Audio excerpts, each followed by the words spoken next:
ரசூலுல்லாஹி ஸல்லல்லாஹு அலைஹி வஸல்லம் சொன்னார்கள், ஒரு அடியான் எப்படி வாழ்வானோ அப்படித்தான் மரணிப்பான். ஒரு அடியான் எப்படி மரணிக்கிறானோ அப்படித்தான் நாளை மறுமையில் எழுப்பப்படுவான். ரசூலுல்லாஹி ஸல்லல்லாஹு அலைஹி வஸல்லம் பல ஹதீஸில் நமக்கு அதை சொன்னார்கள். நாளை மறுமையில் ஒருவன் தல்பியாவை ஓதிக்கொண்டு வருவான், எழுந்து வருவார். அவர் யார்? ஹஜ்ஜில் மரணித்தவர். நாளை மறுமையில் இரத்தங்களை சொட்ட சொட்ட ஒருவர் வருவார். அவர் யார்? ஷஹீதில் மரணித்தவர். என்று அல்லாஹ்வுடைய தூதர் ஸல்லல்லாஹு அலைஹி வஸல்லம் ஒருவருடைய மரணத்துடைய முக்கியத்துவத்தை நினைவுபடுத்தி பல ஹதீஸ்களில் நமக்கு சொன்னார்கள். அல்லாஹ்வுடைய தூதர் ஸல்லல்லாஹு அலைஹி வஸல்லம் சொன்னார்கள், அழகான ஹதீஸ் அது. யாரை அல்லாஹ் நாடுகிறானோ, யாருக்கு அல்லாஹ் நலவை செய்வானோ அவர்களுக்கு செயல்களை செய்யுமாறு அல்லாஹ் மாற்றுவான்.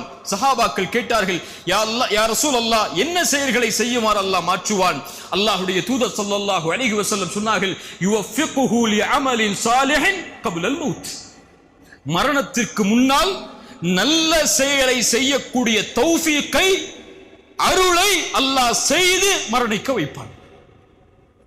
பல நல்லவர்களுடைய மரணங்களை நீங்கள் பார்த்திருக்கலாம். சுஜூதில் மரணித்திருப்பார்கள், குர்ஆனை ஓதிய நிலையில் மரணித்திருப்பார்கள், தொழுகைக்கு தயாராகக்கூடிய நிலையில் மரணித்திருப்பார்கள், மார்க்கத்தை பற்றி பேசக்கூடிய சபையில் ஒரு அறிஞர் மரணித்திருப்பார். இவர்களுடைய மரணம் இயற்கையாக ஏற்பட்ட மரணம் அல்ல. இந்த மரணத்தை தேர்ந்தெடுத்து இந்த நிலையில் இவர்களுடைய உயிர்கள் கைப்பற்றப்பட்டு இதே நிலையில் நாளை மறுமையில் அவர் எழுப்பப்படுவதை அல்லாஹ் விரும்பினான். அல்லாஹ் அதை ஏற்படுத்தினான் அவருக்கு மரணத்திற்கு முன்னதாக. அது போல பாவங்கள் செய்தவர்கள் அதே பாவத்துடைய நிலையை எண்ணியவர்களாக நாளை மறுமையில் வருவார்கள்.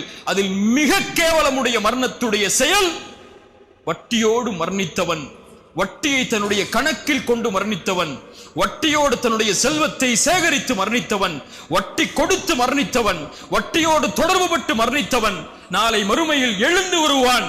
அந்த முஃமின்களுக்கு முன்னால், அந்த நல்லவர்களுக்கு முன்னால், அல்லாஹ் ஒதுக்கக்கூடிய வலதுபுற கூட்டத்திற்கு முன்னால், ஒட்டுமொத்த உலகத்திற்கு முன்னாலும் ஷைத்தானால் தீண்டப்பட்டவனை போல அல்லாஹ் இந்த மரணத்தில் இருந்து நம்மை பாதுகாப்பானாக. ஏன்?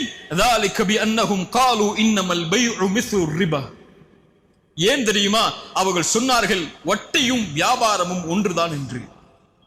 வட்டி வியாபாரம் செய்தாலும் செல்வம் பெருகும், வட்டி பெற்றாலும் செல்வம் பெருகும் என்று வியாபாரத்தையும் வட்டியையும் தொடர்பு பட்டார்கள். அல்லாஹ் சொல்லுகிறான், வஹல்லல்லாஹுல் பைஅ வஹர்ரமர் ரிபா. அல்லாஹ் வியாபாரத்தை அனுமதிக்கிறான், அல்லாஹ் வட்டியை தடுக்கிறான்.